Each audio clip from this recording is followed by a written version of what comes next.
G'day, guys. Well, welcome to episode 6. Are you good? Just flip the table nearly. Jesus Christ. Episode 6 of the Iron Hearts podcast. What's up, guys? I'm Danny.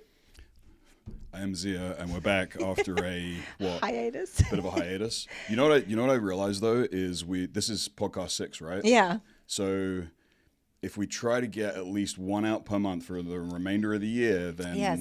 we're on our It's better than what we've been doing. Yeah. So if we can get 12 out by the end of the year, that's the Yeah. goal. We were a bit optimistic in the beginning, thinking, okay, we'll do them every couple of weeks. Yeah, that and was then the goal. life happened, and being an adult happened, and Yeah. sometimes it's not always feasible, but we'll No. try and get on here as frequently as we can. So apologies for the Yeah. hiatus, but we're back now, and we'll probably try and get at least one out per month. Huh? Yes, that would be the goal. And it wasn't like, it's honestly been on our list in the back of our mind for the past few months. And we've been saying, we've got to get to the podcast studio, But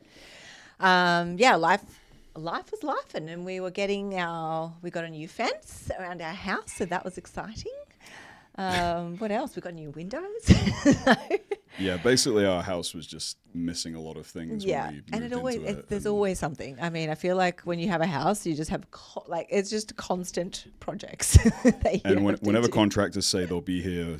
Be at the house between this time and this time. They never just count on having to be The home whole all day. day because they're always late and they always have to spend longer doing Yeah. something or whatnot. But long Anyways. story short, we're back to it. So this is episode back. 6. And well, actually, we probably won't be back till next month because we're about to travel. Well, it's fine because this will go out probably sometime in May, and then we'll film come in back. May, and we'll Okay. you know what I mean. So it'll be Cool. fine. By Well, the yeah. time everyone's watching this, there'll be another one probably in the works. So. All right, so episode 6. Today we are going to focus on how to get the most muscle growth out of your training program, and what are some tips and tricks, or not really tricks, but just more so Tips and tricks, cheat codes. Yeah. In the most ideal scenario, yeah. how you can maximize your growth across your training program. Yeah. So I guess, to kick things off, I'll maybe start with, designing a program that actually is going to get you to your goal. So your specific goal, right? So I would say start by defining what your goal is. What is your Yeah. goal? Because a lot That's of people probably are like, well, I want this, it's like be specific. Your goal has to be somewhat specific so Yeah. that you can plan your program with some specificity. So specific. I can't I know. even. I knew I wouldn't be able to say that. I had to slow it down. Specificity. Specificity. There you go. Nice. Got it. All right. Bravo. So I guess, well, what does that mean, right? So I guess let's take me as an example, right? Obviously, like every other bikini girl in the world, we are always trying to grow our glutes for the most part. That's always the feedback. Like, you need denser glutes, you need bigger glutes, you need rounder glutes, blah, blah, blah. So my workout program is very glute focused. I train glutes in some capacity 3 times a week. And that's for me, right? For guys, I don't know if you want to give an example of one of your clients. Yeah, it's not even gender specific. I think it's body part development specific. I mean, if you want overall hypertrophy, there's probably 2 ways you can break it down in the most efficient way possible. But essentially, it really comes down to trying to get as many of those first sets in across the week, spread across multiple workouts, because those first sets are typically the most stimulating. So, for instance, if I was just to give an example of, from a completely total body hypertrophy Right. standpoint, what is the most efficient program? It's going to be full body every other day because you train every other day. Every muscle group is getting trained once or 3/4 times every 7 days. So every 48 hours you're recovering, training that muscle again. So you're technically stacking stimulus a little bit faster, but that doesn't always translate it. for some individuals. Doing 16 single set movements in a workout, especially for bodybuilders who this is very, very like contrary to what they've. Bodybuilders are a very resistant population to change. You try to change anything. I mean, even trying to get some of my bodybuilding clients to go from 6 days a week down to 5, or God forbid 4, is like a big deal. Yeah. They get attached to I have to work out 6 days a week. Yeah, and I think they have to really trust you and then implement it and then see it working, and they're like, I'm doing less, but I'm down. growing more because Yeah. I'm not overdoing it and I'm recovering more in between sessions. Yeah. So that's what it really comes down to is, if you're talking about what is the best split, it's like, okay, what is your goal? Is your goal to, for instance, to glow your Glow your glutes. Glow your glutes. I love glowing my glutes. Yeah, so if you're trying to, grow a specific body part, you're going to want to train it at least 2 to 3 times a week, Yeah. where possible, and be recovering between those sessions. Yeah. The actual split itself is largely irrelevant, in my opinion. I think it's how are you going to distribute that training volume and frequency over the week to ensure that you're recovering and not exceeding your ability to recover, or overreaching and accumulating fatigue and muscle damage and not being able to consistently see strength progression through progressive overload.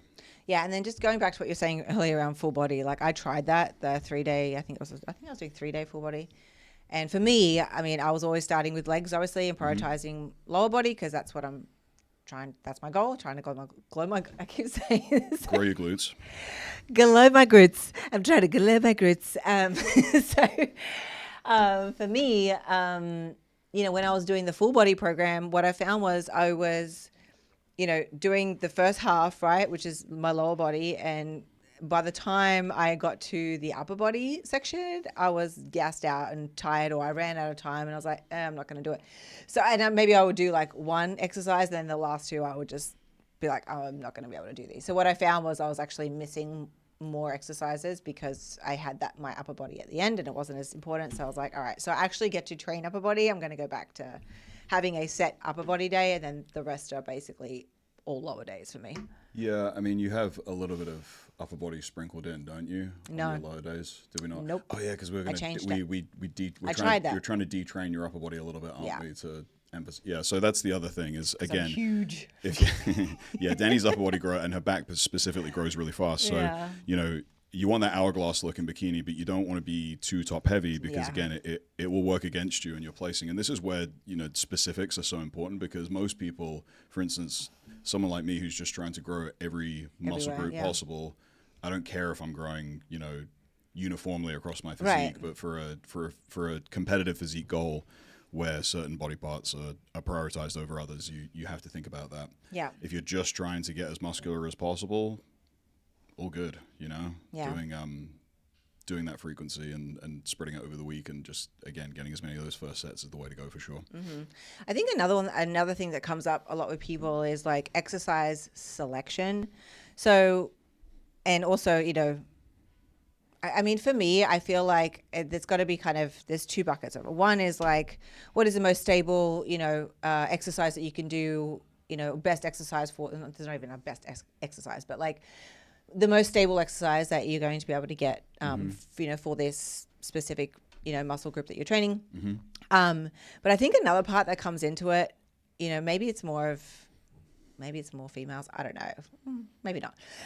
But like actually enjoying the exercise, because I know if there's an exercise that I dread do or don't like doing, like I don't know, I just feel like there's not as much effort put in sometimes with those. Well, that absolutely tracks, because if you don't feel motivated to do something, your motivation is one of the things that's going to raise your maximum tolerable perception of fatigue, right? So if you are going into a workout or you're going to do an exercise and you just hate it, you really don't want to do it, you're already kind of capping your motivation, which is then going to downstream affect your intention and things like that. Yeah. So picking movement patterns that you actually want to perform and that you connect well with, and some movement patterns just don't feel good for certain people's anatomy and physiology. For instance, like I don't like to do barbell back squats because I have long femurs. It just doesn't feel good it just doesn't feel good. I feel like I always round my back.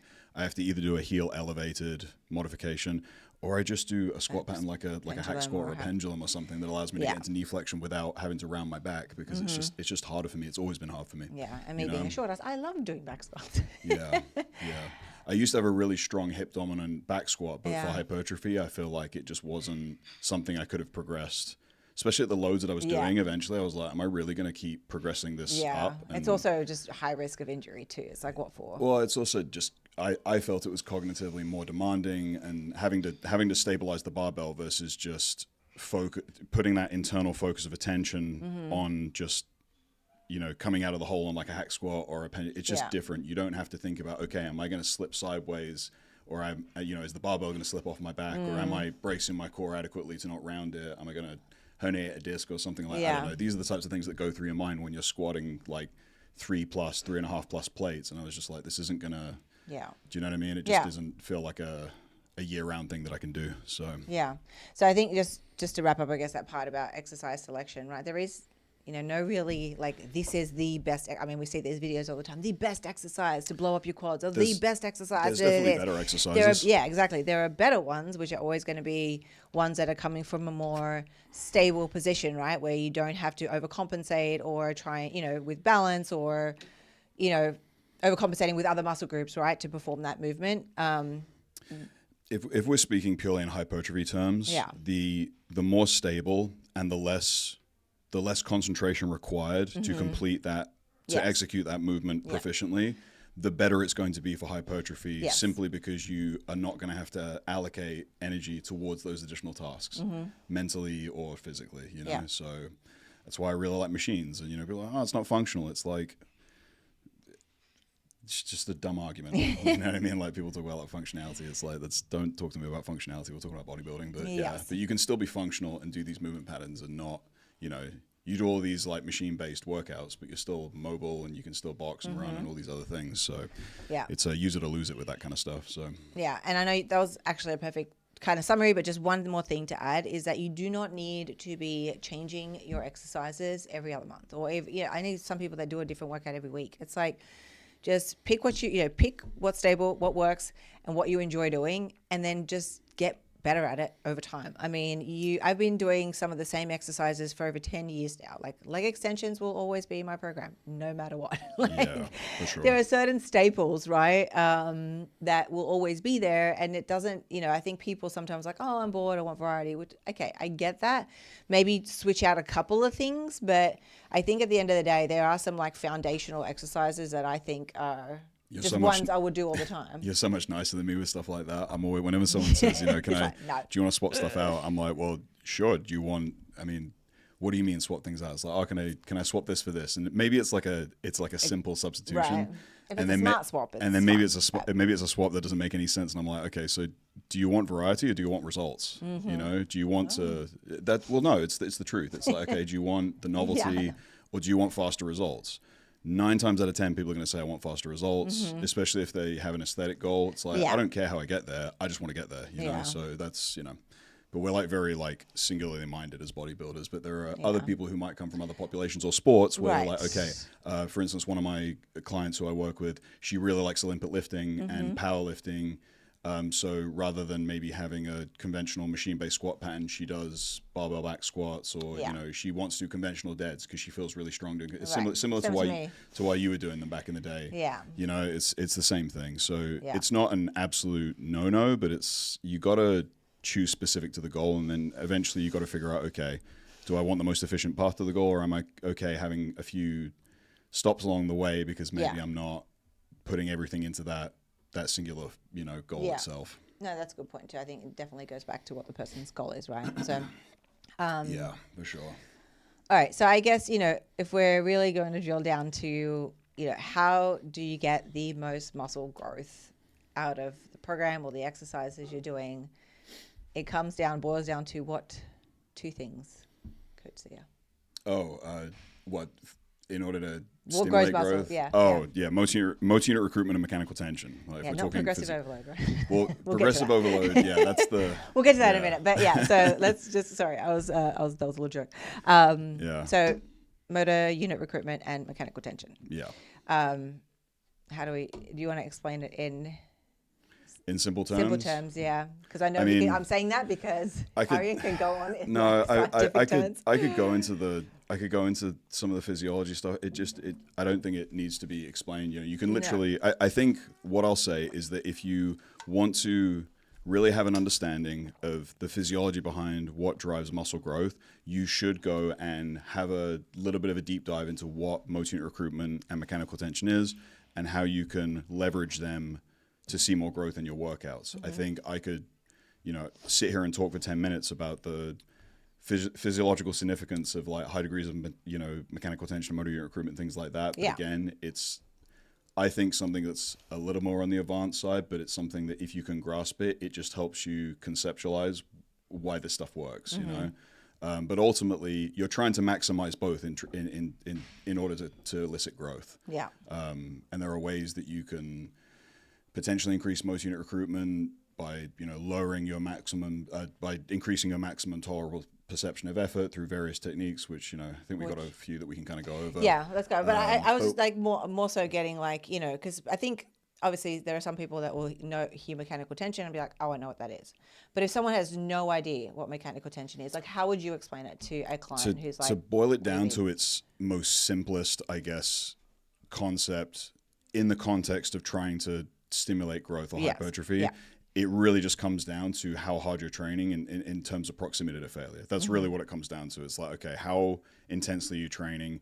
Because when you start to, just to give an example, for instance, you're doing a set of 10, and you can only do 10 repetitions before you completely just collapse and fail. The stimulating reps come from probably like the last 4 or 5 repetitions before you hit that threshold, threshold for failure. Yeah. So when you start to hit that point where those stimulating reps are coming in, you'll notice that the rep speed starts to slow down.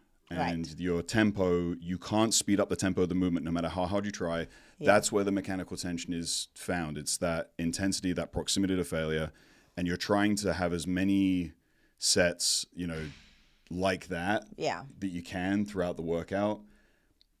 One caveat, though, is you don't always want to train to absolute failure because you would just be buried all the time. And to be honest, I don't think most people can anyway. So it's like one of those things you have to really go to a dark place to truly train to absolute failure. But proximity to failure, and your reps should be slowing down. If the tempo is the same at rep 10 as it was at rep 1 or 2, you didn't stimulate anything. All you did was probably drive a little bit of fatigue and warm yourself up a little bit. So when I get, say, like a video from a client and I don't see the rep slow down at all. Yeah, or their face change at the end. I'm always like, I always look at the face. I'm like, if I'm looking at the last reps, I'm like, if your face hasn't changed, then that's also for me. A, yes, the rep slowing down, but some B, people don't make faces. But who doesn't make faces when it's that hard at the end? I'm trying to think. I got a few people who just like poker face. Really? Yeah.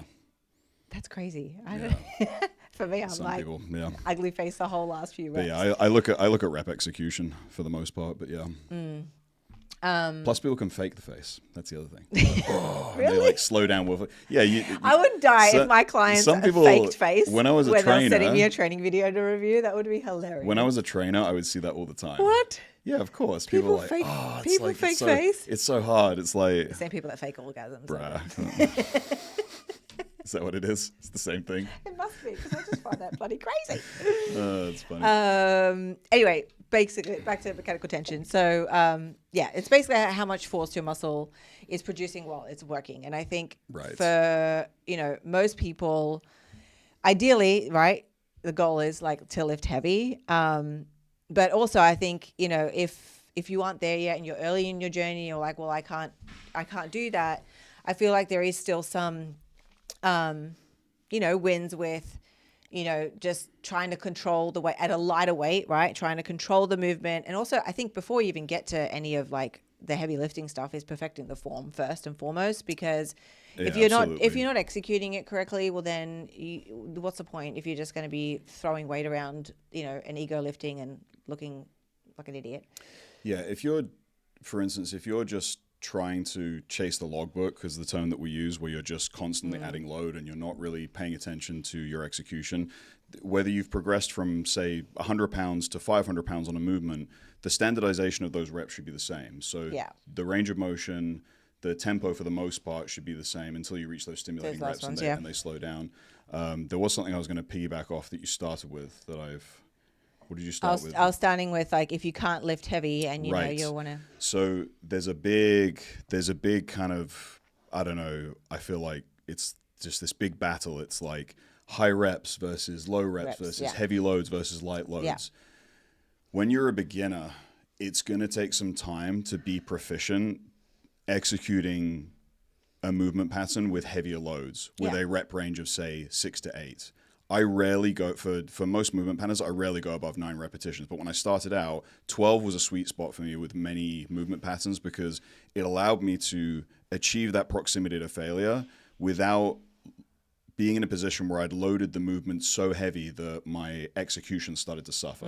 And I always use the example of the lateral raise because it's just a great example of like, okay, and everyone, you know, who's ever started on lateral raises knows that like when you can, you know, when you first do like cable lateral raise and it's too heavy, it's like, okay, you're not going to like grind it out. Like you've got, you know, it just doesn't work that way. You have to kind of spend some time developing some of that strength and the neurological or neural adaptations on how to execute that before you start adding load to it. Because if you improperly learn a movement pattern with load, you have to regress the load and relearn that movement pattern, those neural adaptations again, to really to really be able to execute them proficiently with load.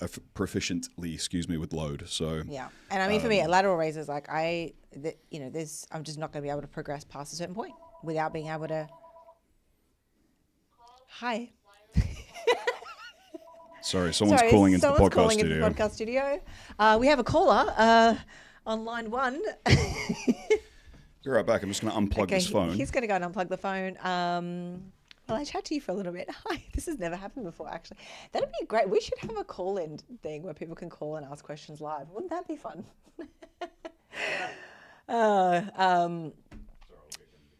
But no, I think we should keep this in. I think it's funny.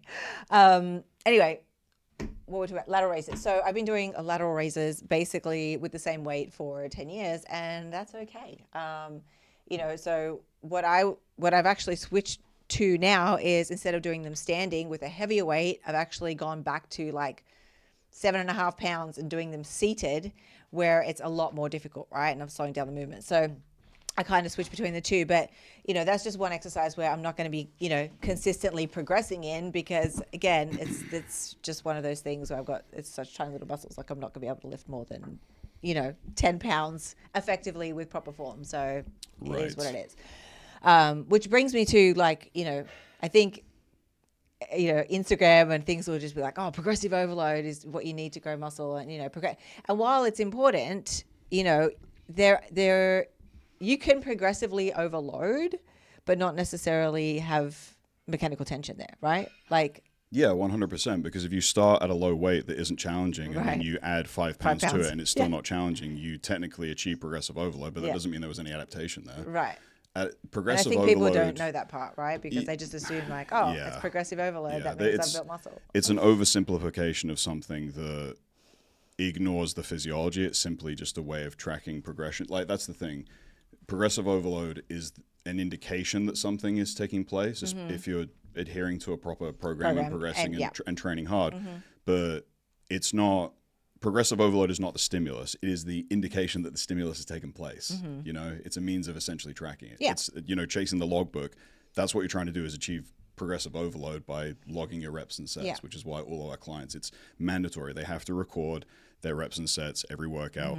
If they're missing stuff, like we check because again, it's lost progression if they don't. Yeah. And for me, it's an indicator of like strength, like, oh, I'm stronger. You know what I mean? Like I'd be able to lift more versus like that's the funny thing is you can technically get stronger without building muscle, but you can't build muscle without getting stronger. So it's one of those things. If you've gotten stronger, then like someone's going to stop to read that. But so just interesting, takeaway when people.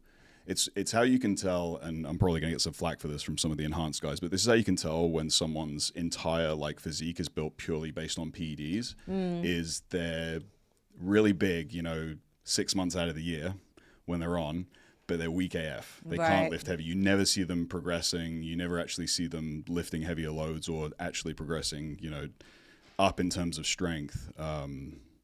Yeah, it's a bummer, man. Like, can you imagine just not progressing, not realizing that you're missing like such a key component. So, all right. So, yeah, we talked about progressive overload. I guess the other things, in terms of like how to maximize, the effectiveness of your actual session in the gym. So you walk in the gym.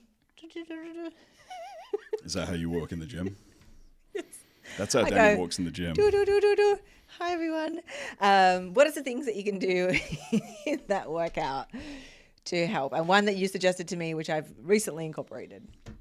Yeah, so all of these things that we're about to kind of go over, and I've already mentioned it before, we're trying to raise our maximum tolerable perception of effort. So how much discomfort we can essentially tolerate throughout the workout, because the more we can tolerate, likely the harder we're going to be able to train. Right. The more you're going to push. Yeah, so I think the one you're referring to is me getting you to finally hop on the intra-workout carb train. Drink some carbs. Yeah.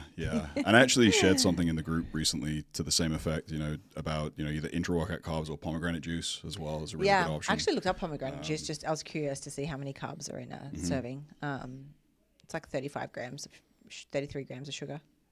So Yeah. quite a lot of sugar, but maybe I could just dilute it with water or highly something. branched cyclodextrin is basically just pure carbohydrates as well. Yeah, that one's like 20. I think it's 25 grams that I do a half serving, and I mix it with and pre-workout too, because pre-workout was something that I never used to honestly drink. But there's 2 days where I work out super early in the morning, so I leave the house at like 5:15 a.m. and I get there at like 6:30ish. I'm starting my workout, and obviously I ain't gonna have a meal at freaking 4:30. Yeah. So I usually have my protein coffee and maybe a little piece of toast. But I was finding that wasn't progressing much in my lifts, and so Ari's like, why don't you get some intra carbs? And it has made a difference, honestly. Sure. What it does is everyone has this idea. It's, it replenishes glycogen. It's like, that's not really what we do it for. We do it because it kind of similar to how I spoke in the past about carbohydrate mouth rinsing. It just lessens those discomforting sensations that come with consistent workouts and consistent working out, and potentially offset some of that in intra workout fatigue that you're trying to reduce, so that you can obviously train harder within your sets. But the other one is obviously having adequate rest periods, so resting in between your sets. That's something that I think I might have spoken about before that I never used to do because I am impatient, and that was a big one for Danny in the beginning when we first started working together. Like, I think I was doing 30-second rests 4-ish years ago. She wasn't really resting in between sets. Yeah, and I was like, just take 2 to 3 minutes and see what happens. And her strength just exploded. Yeah, I was able to perform just as great in my third and fourth set as well as in my first and second. So taking actual rest periods. And now I don't guess it, like I actually have, in our app there's a timer, so I put the timer on and actually wait the full 3 minutes for some exercises. Others, if it's an upper day, I usually wait like 2 minutes max. But and it's an important thing to bear in mind that different movement patterns may require longer or shorter rest periods. So a very very heavy duty exercise, let's give pendulum for instance, where the oxygen demand is really high, the intensity or just the mental focus needed, you might rest longer than 3 minutes. You might rest 4, maybe even 5 minutes, and as long as you don't cool down, that's totally fine. And another thing people forget is if you're doing a unilateral or single limb exercise, so say like a Bulgarian split squat or a curl or a single leg extension, you have to treat that like it's a single set, because say you start on the right leg and then you immediately go into the left leg, the neurological fatigue that you've accumulated from training the first leg is still present. So you're not going to get the same levels of multi-unit recruitment in the second set. So it's important to let some of that fatigue dissipate, because again, you're just not going to get as much out of that second set if you're not resting in between. Yeah. So a good rule of thumb is, say you're doing like 3 bilateral sets. So you're doing 3 bilateral sets. So you're doing 3 sets with both legs. Just do 2 sets that are unilateral, which works out to about 4 sets. But it's you're going to get probably. That's what I usually do too. Like if I'm doing if I'm doing squats, then I'm not going to do the same amount of sets with a single leg. But I was also bad about resting in between the right leg and the left leg. And the other thing I do is if I start with the right leg, then I'll switch it and start with the left leg in the second set of the exercise. Yeah, because my left is actually my weakest one. So really, I should start with that one first.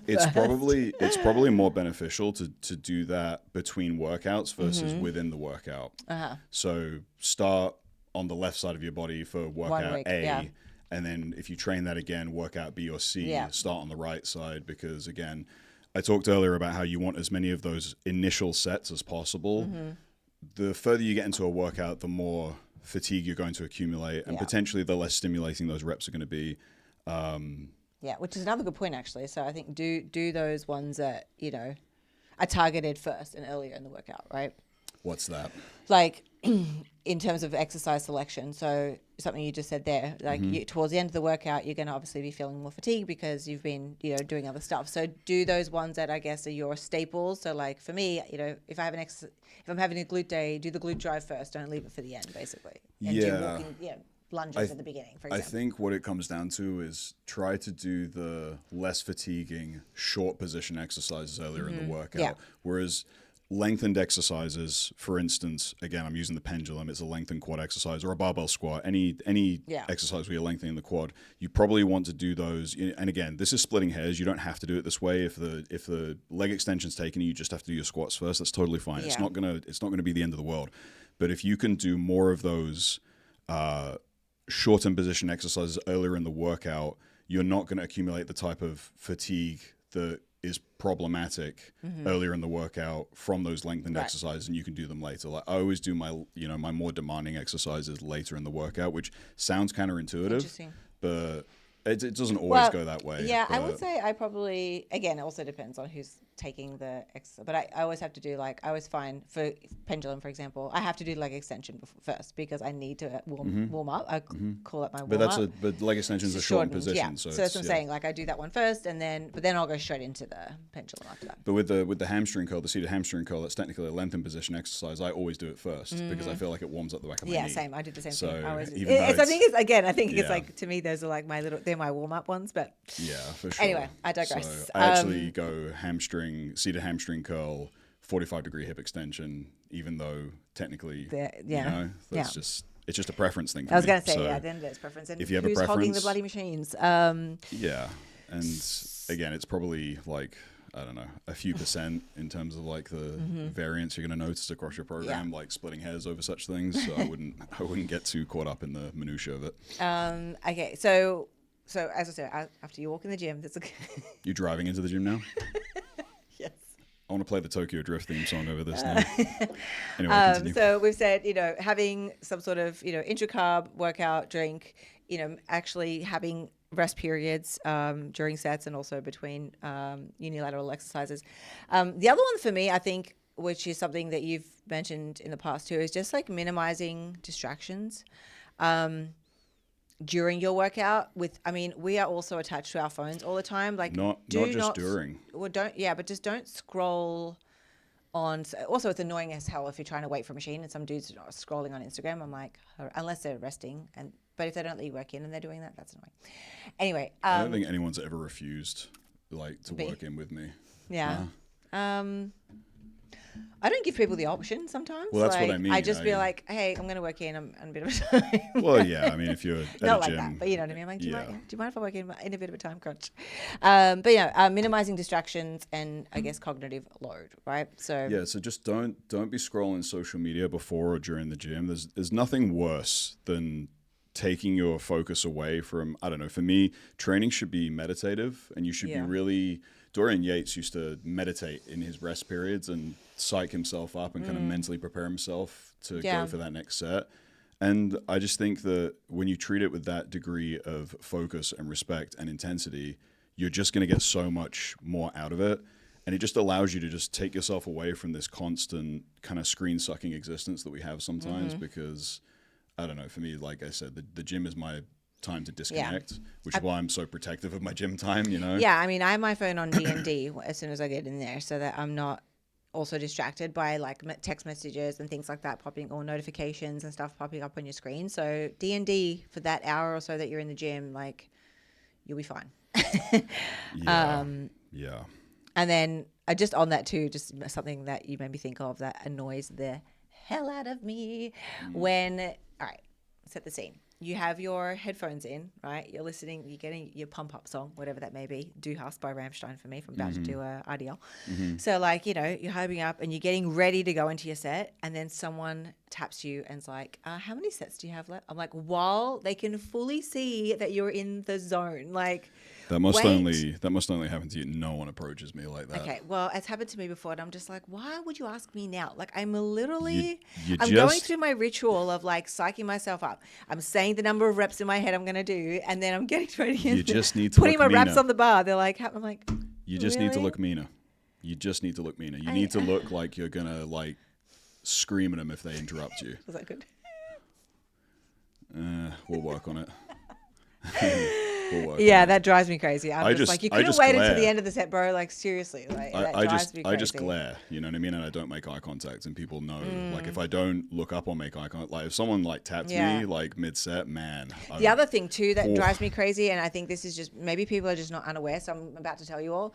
But like, if you are in the middle of a heavy set, let it be pendulum squat, hack squat, whatever, and then someone comes to take weights off the machine that you're on while you're in the middle of your set, like that is such a distraction for me. Like I am in the zone trying to do like my reps, and then someone's like in my which I have a very good peripheral, is in my peripheral. We have this ongoing joke that I have Danny and I joke. Well, I joke with Danny that she has poor peripheral vision because the amount of times I've stood for like a full probably 3 minutes in her in my blind spot. He's standing freaking by. You It's were not in her. behind me. It's not in her blind spot. Oh my god. Anyway, that drives me crazy too. So when you were on a machine, She needs one of those mirrors that the cyclist has, like taped to the sides of her head, because then she'd be able to see me coming. Anyway, but yeah, no, that happened to me the other day. I was on the pendulum. Yes, and I saw. The That's pendulum why. isn't.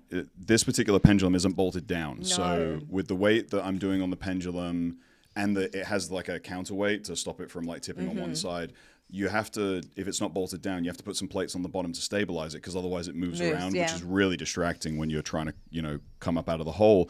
And someone's coming along, and I'm like, probably like 3 reps from failure, and this guy just kind of moses on over, and he's And like, it's, like, super he's close. like, he's like at my feet, Yeah. pulling a plate off of the machine, and I'm just like, I just could not believe that. breaths. I looked at it and I was just like, deep breaths. But the crazy thing was, he was on the leg press, and there were a ton of other plates on the leg press, that he but there couldn't- was a 25 in the way. oh, that's So he just got up and lazy was trying to pull mother. the 45. Yeah, because he didn't want to take the Bummed. 25. Yeah, I don't know, man. It's just, I have seen people do that too. That are like they'll see that there's a 25 and a 10 in front of the one that they want, and they're like, they look for one where it's like nothing. It's like, I really? feel like we're being kind of elitist, but I just feel, I don't know, man. Like, I wouldn't do that to someone else. You know what I mean? When they're in the That's middle what of I'm an saying. I intense wouldn't set. either. Like I was at the gym the other day, and someone was doing, heavy squats, and I needed to get some weights, but I just waited until their set was over and they had re-racked the thing, and I was like, okay, now I'm going to go and get the thing. 'Cause Yeah. It's distracting. So- So don't do that. So this all ties together.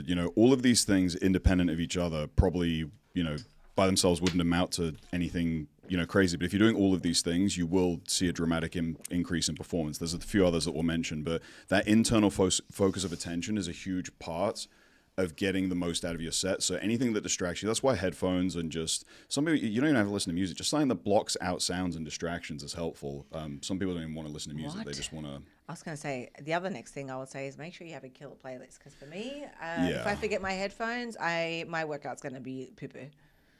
It's not going to be as good as what it could be when I have. You don't like the gangster rap that they play. And at that's the- that's the other thing. The whole rap these days. I'm sorry, it sucks. So I can't. It makes my blood boil. We're so old, babe. I know. It's not down with the kids. Oh no. But yeah. So pick a good playlist is my other suggestion to make the most out of that workout. Yeah, and training with a partner can be really helpful as well, because they'll push you more. That doesn't mean that they need to spot you, but having someone there to kind of, okay, you think that you're almost at failure, and they're like, come on, you got like 2 more, and they're like, okay, you got 3 more, and maybe you only have 2 more, but you're gonna go for 1 to 2 more reps, Yeah. versus just kind of stopping where Yeah. you were. Mostly to show off. What's that? I said mostly to show off. Yeah, well, it's also just like That's if what I you do. if you're there and you tell me I've got more, like Yeah. as my partner, I'm gonna go. Yeah, you you're know gonna what I do mean? more. Like I'm Yeah. gonna do it anyway, but it's like, okay, she's Yeah. watching. I gotta. That's what I mean. You know what I So, mean? I gotta go. But yeah, the other thing is numerical feedback, or having a rep goal before you start your set. Yes. A minimum rep goal. Again, just it's like, I guess, budgeting for something. It's like, okay, I'm going to try and save X amount by the end of the year. If you don't set that goal, say for instance you want to save, I don't know, let's choose a random number. Say I want to save $10,000 by the end of the year. Like put some money Yeah. away.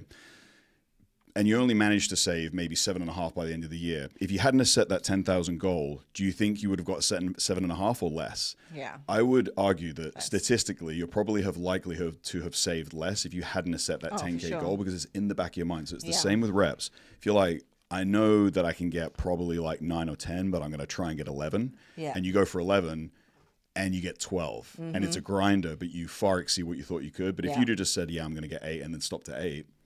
I say it out loud. Like, Yeah, I that's- say it out loud. I yeah. manifest it. I'm like 8. 8, 8, 8. I say it 3 times and then I go up to the bar. Yeah. It helps. It works. Just like my parking ferries. Parking ferries. They work. I forgot to tell you. Yesterday, I went to get a spray tan, and it was packed. Like the parking lot was packed. I had done 2 laps, and I was like, "Oh, I forgot to ask the park." I was like, "Parking ferries, can you please help me?" Literally, as soon as I said that, someone pulled out right in front of the tanning place, and I went straight in. I was like, Yeah. "I love you guys so much." Yeah. It works every time. He doesn't believe me, but my parking ferries are real. I didn't fix Yeah. it. And confirmation bias doesn't exist. All right, moving on. So I think that kind of covers. So that's within the workout. That's within the workout. Yeah. Yes. I'm sure there's other things that we could have covered, but we're In the getting on interest like of time. we're getting on like half an hour now, so we'll try and get to the to the detailed stuff. So okay. outside of the workout. Yes. So I guess this also ties into, we're talking about like distractions and things like that, but like stress management. I think a lot of people don't realize how much stress they accumulate over the course of the day. I think that if you are in a position to train earlier in the day, that's almost always going to be better than waiting until after a work day if you have the type of job that requires a lot of mental Stress. just gymnastics, or there's stress, or you're dealing with a lot of interactions with people who stress you out, or you just Or you could use it to your advantage, really, and be like, I'm going to go take this out in the gym. Yeah, I think that in some instances that's can be the case, but imagine that's your plan every day. Eventually, Yeah, you're you're living in a high cortisol. Yeah, I get that. it's I'm not just, yeah. There's definitely times where I'm just like, oh, I think stress management is one of those things that's easier said than done. I feel like, because sometimes, to your point, like you don't even realize that you're stressed, but your nervous system is in a constant state of like stress. So I feel like that one's hard. Supposedly over half of the population is in a constant state of fight and flight Yeah. because of the living situation that they're in, or the demands of their Finance, job, or, or their yeah. finances. They're living paycheck to paycheck. So, we reckon, like we coach so many people from different walks of life. We coach people who are in the fire department. I've coached people in the police department. Like there's levels of stress Yeah. that some people you probably can't even like comprehend. Right. And That's sometimes just their day-to-day. because it's just their day to day, and Yeah, even hospital workers, mean- like that's another one. Like it's just but I'll use my fire captain Phil as an example. Like he just gets on with it, but Yeah. like when he takes a day off of work, his weight just drops because of all of He's the like, accumulated stress just comes yeah. off him. He gets a good night of sleep, Yeah. and his training numbers just skyrocket, and his Yeah. physique tightens up because Yeah. not only is he highly stressed within his role because of the responsibility, but he's not sleeping as well because he's getting calls, either in the middle of the night or stressful calls or whatnot. Yeah. And he's managing the other guys at the station. So it's a lot. And, that's an extreme example, but, some people, regardless of how stressful their life is, don't tolerate stress well as Yeah. well, So that's true. some people just don't have the tolerance for it. So finding ways that you can reduce that, I think having consistent sleep, and again, poor sleep will impact training performance dramatically, Yeah. Especially if you consistently are getting poor sleep. I don't know. I think for me, for us, I guess it's just planning out our day and like having clearly demarked time where we're not thinking of work, training, business, or anything like Yeah. that, or our jobs. It's Just having that you've gotta disconnect from Yeah. work and life. Yeah. And then also just around sleep too, I think we're really good at our sleep routine. So, we go to bed, we're in bed by 9 p.m. every single night, and we're awake usually around 5:15-ish most days, even weekends. Like there's no deviation from that. Even if we want to sleep in, our bodies will not let us because we're just in this like It's just easier. structure. It's just easy to do that because if we do have the occasional night, which we'll go out and have a little Once dance, in a blue moon. have a little dance A little sometimes, dance. and we'll get Have a little home. dance. We'll get home at what, like I don't know, pretty early in the morning, and our bodies will still wake us up. Still with wake the us up, and then we're sunrise, like, no. and it's just we need extra. Yeah, but But we'll that's try once in and a blue moon. we'll try and sleep. But what I'm saying is, we'll try to sleep through that. But that also kind of just shifts your sleep pattern a little bit and your ability to recover. So just where possible, you want to be going to bed and waking up at the same time if possible, because your body just gets used to it after a while. Yep. And then the other big one, obviously, I guess probably we can end on this one, is the ways to maximize, muscle growth outside the gym is going to be obviously nutrition, right? So make sure that you are fueling your body adequately for the work that you are doing with nutritious foods as much as you can, whole foods, making sure that you are getting adequate protein intake in the day. I think most Gen Pop people, that's where they fall short. So if you are not a bodybuilder and you're listening to this and you're just, what we call general population folks who are just looking to enhance their health and life and fitness and all that, I think the main thing is a lot of people just don't get enough. And I always hear this from people, like, it's so hard to get protein in. I'm like, no, it's not. Well, the protein needs for almost all individuals, like even bodybuilders, like it's not as high as you think it is. Right. 0.8 grams per pound of body weight for most people, it can be more than enough. You can maybe bump that a little bit if you're in a deficit and you're trying to just improve satiety and things like that, but just hit your baseline. People don't even get that much, is what I'm saying. I know. So I've had people track that have that are just starting, and I'm like, damn, you're having like 30 grams of protein a day. Like, how? Okay, so just to give, I guess, like a quick cheat sheet. So so start with the protein, like 0.8 to maybe like 1 gram of protein per pound of body weight. That's your first macro covered. Then I would say, as long as you're getting consistent, healthy, overall unprocessed fats throughout the day, the amount of fats you have is going to be kind of down to preference. But I would say, as long as you're having adequate peri-workout carbohydrates, how you distribute the rest of your macros over the course of the day is largely irrelevant, because the peri-workout or around the workout carbohydrates are going to be the things that help with training performance and recovery. Yeah. And then as long as you're getting your protein, your baseline protein needs met over the course of the day, and then plugging in your other macros where appropriate, and this is going to come down to what your goal is. If you're trying to grow, if you're trying to lose fat, you're just trying to maintain, you can plug those in as is. But good rule of thumb, just hit that baseline protein need and make sure you're having carbohydrates pre and post workout. That's like two things that will just dramatically improve the quality of your workouts. Training fasted, I think, is sometimes a practical thing for some individuals, but having something that will allow you to train a little bit harder. I just can't have a full meal before on those days, but I do have a piece of toast and my protein coffee, which has got calories and stuff in it too. So, all right. Well, I think we should probably end it there. Because it's been a good episode. It's good to be back. Yes, it is. I'm sure there's probably the odd thing here and there that we missed, but hopefully we got.